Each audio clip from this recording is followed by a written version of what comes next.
सबसे बड़ा खदशा ये है, देखिए आप तो पहले भी कह चुके हैं, हामिद मीर जो है वो भी बार बार यही बात कह चुके हैं कि मुल्क में ये खदशा है कि मार्शल लॉ ना लग जाए अगर ये तसादुम होगा। क्योंकि देखिए सेठी साहब, जब अगर कोई खुदा ना खास्ता ऐसा वक्त आता है कि वायलेंस जब वो होता है और ये लोग और रेंजर्स आमने सामने होते हैं, तो knowing the sensitivity of the situation, rangers गोली नहीं चलाएंगे निहत्थे सिविलियंस पर। ठीक है जी, उनको ऑर्डर, ये तो एक थ्रेट होता है फोर्स का, वो गोली नहीं चलाएंगे और ना चलानी चाहिए बिल्कुल। तो उस उस पूरे पॉइंट के ऊपर क्या ऑप्शंस होगी? देखिए ना, ये बड़ी एक दिलचस्प भी और एक गंभीर सूरत हाल भी बन रही है एज वी गो अलोंग, क्योंकि अभी तो खैर आगाज हुआ है, हम बहुत आगे शायद हो सकता है उससे आधे रास्ते में कोई बैकडोर, कोई इनकी बातचीत हो जाए, जिसका खैर इम्कान नहीं लग रहा कल के बाद। लेकिन अगर ये सिचुएशन आती है, ये कॉन्फ्रंटेशन वाली, PTI workers, Imran Khan versus the rangers, उस वक्त फिर क्या आर्मी की क्या ऑप्शंस होगी?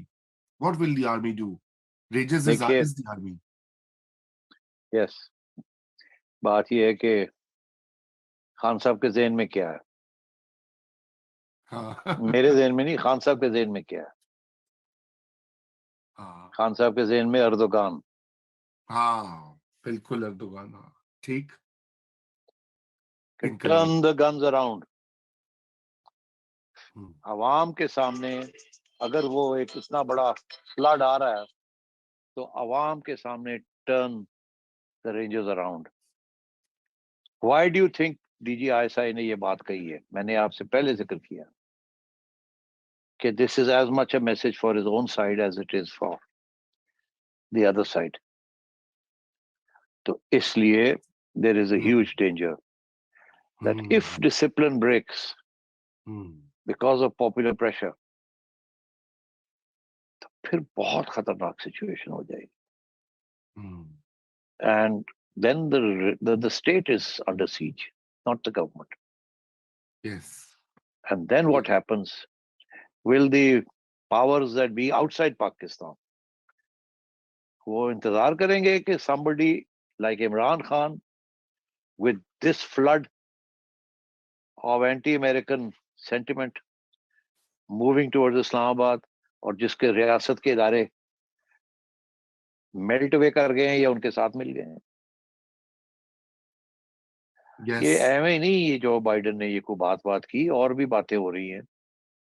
This is a very dangerous situation and बिल्कुल anything I can tell you that अगर खान साहब पीछे नहीं हटते, तो अगर रियासत को खतरा है तो उनको भी खतरा है, और एक बिल्कुल काउंटर रेवोल्यूशन का भी बहुत सख्त खतरा है। बिल्कुल बिल्कुल। तो आप देखें ना, फिर अब आपने सेठी साहब सही, जैसे कहते हैं ना, you started spilling the beans after तुसी बड़े गलत आदमी हो, तुसी जरूर है काम करवाना है मेरे से। ऐसी वास्ते ते मैं ਤੁਹਾਨੂੰ पुश ਕੀਤਾ है। अच्छा, सोलंकी साहब also had some information जी। यस, सोलंकी साहब, आप प्लीज, या सवाल है, आपकी इंफॉर्मेशन है, प्लीज गो हेड जी। नहीं, मेरा सवाल नहीं है, हम्म, मेरी मालूमात नहीं है, मेरा सवाल है। जी जी।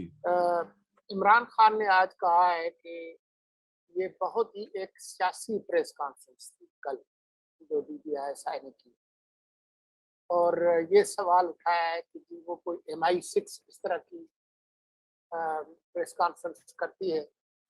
मुझे नहीं पता कि वो MI6 करती है या नहीं करती है, लेकिन ये मुझे मालूम है कि MI6 मुल्क से बाहर ऑपरेट करती है, और जिस इदारे के सरबराह कल बात कर रहे थे, वो मुल्क के अंदर भी और मुल्क से बाहर भी ऑपरेट करती है। और इसी से जुड़ा हुआ सवाल ये है कि ये उन्होंने कहा कि हमने गैर सियासी होने का फैसला कर लिया है मार्च के सेनेट इलेक्शन के बाद से। तो आपको लगता है कि ये मामला किसी तौर पे भी निमट जाए? तो ये जो उन्होंने कल बात की है कि अगले 15-20 साल तक हमारी इत्तेफाक राय है, आपको लगता है कि ऐसा ही होगा? नहीं, देखिए ये बातें हैं, अगला दिन हम नहीं समझ आती क्या होगा, तो 5 साल और 15 साल की बात छोड़ें।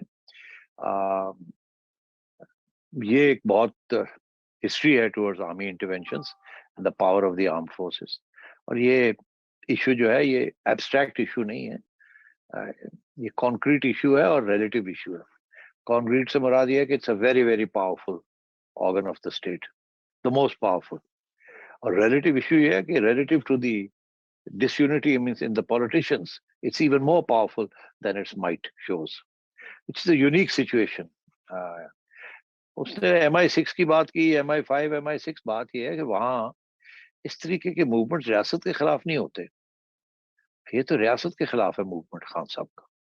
और दिलचस्प बात क्या है, दिलचस्प बात यह है कि ये रियासत ये गवर्नमेंट के खिलाफ नहीं हो रहा। अगर वहां होते हैं प्रोटेस्ट तो वो रियासत के खिलाफ नहीं होते, गवर्नमेंट के खिलाफ होते। तो इसलिए ये एक बहुत ही सीरियस किस्म का इश्यू है। पुराने जमाने में, अभी हाल ही वजीरिस्तान में आपने नारे सुने, बलूचिस्तान में आपने नारे सुने, एक जमाने में सिंधी नेशनलिस्ट भी नारे लगाते थे, MQM ने भी लगाए हैं जब उनके ऊपर एक वक्त था 92 में। तो बात यह है कि ये सारे जो है ना, ये पाकिस्तान की पेरिफेरी पे हैं, बांग्लादेश में भी दूर। सेंटर जो है ना पाकिस्तान का, दैट इज पंजाब। 70% आपकी अफवाज पंजाब से आती है। और so you know, try and understand this कि ये सेंटर में पहली दफा वही सेंटिमेंट अगेंस्ट द आर्मी आपको नजर आ रहा है जो कि हम 70 साल से देख रहे हैं, on end of in the periphery. अब पेरिफेरी वाले जो हैं, जो कि बातें करते हैं, वो तो ये कहते हैं हमारे हकूक हमें नहीं मिल रहे, प्रोविंशियल ऑटोनॉमी नहीं मिली, और and so on and so fourth. यहाँ ये प्रोविंशियल ऑटोनॉमी की बात ही नहीं है, यहाँ तो एक रियासत के खिलाफ एक मूवमेंट शुरू हो गया है, जिसमें अब आप देखिएगा लेफ्ट एंड राइट, ये खान साहब राइटिस्ट है ना, लेफ्टिस्ट तो नहीं है। तो लेफ्टिस्ट तो बलोच थे या सिंधी नेशनल, जो नेशनलिस्ट होते हैं वो उनमें एक लेफ्टिस्ट ट्रेन होती है, राइटिस्ट भी होते हैं, मगर ये सारे जो लेफ्ट नेशनलिस्ट हैं पाकिस्तान के, they have a leftist train in them, Awami train. But ये जो सब कुछ है, ये तो बड़ा राइटिस्ट किस्म का मूवमेंट है। तो ये मूवमेंट फौज को खत्म नहीं करना चाहता, ये फौज को टेक ओवर करना चाहता है। इनकलाबी जो होते हैं वो फौज को खत्म करना चाहते हैं, वो अपनी फौज लाना चाहते हैं, लेफ्टिस्ट, जिसको हम समझते हैं इनकलाबी रेड रेवोल्यूशंस। ग्रीन रेवोल्यूशन, ये जो रेवोल्यूशन होती है, ये they are not aimed at destroying the state, they are aimed at taking over the state, and इसी फौज को अपने मकासद के लिए पूरा करना। तो इसका एक और लफ्ज भी होता है फाशिज्म, कि आप जमहूरी रास्ते के साथ आइन को नहीं आप तब्दील करते, आप स्टेट की फोर्स के साथ आप करते हैं और आप पॉपुलर फोर्स होते हैं। तो अब हमारे यहाँ ये बड़ी इंटरेस्टिंग डायलेमा हो गई है कि पुराने जमाने में लेफ्टिस्ट को कहा जाता था ये एंटी एस्टैब्लिशमेंट है, हाँ नेशनलिस्ट को कहा जाता था ये एंटी एस्टैब्लिशमेंट है, और उनके ऊपर गद्दारी का मोहर लग जाती थी। हाँ अब आज के जमाने में आप पंजाबी एंटी एंटी आर्मी हो गए हैं, और वो जो बेचारे बाकी दौर थे वो तो पीछे रह गए हैं, जिस किस्म का सेंटिमेंट आप यहाँ देख रहे हैं। और इसलिए मैंने फिर ये एम्फोसाइज कर रहा हूँ कि DGISI की जो पैगाम था वो as much for internal consumption as was for Khan साहब।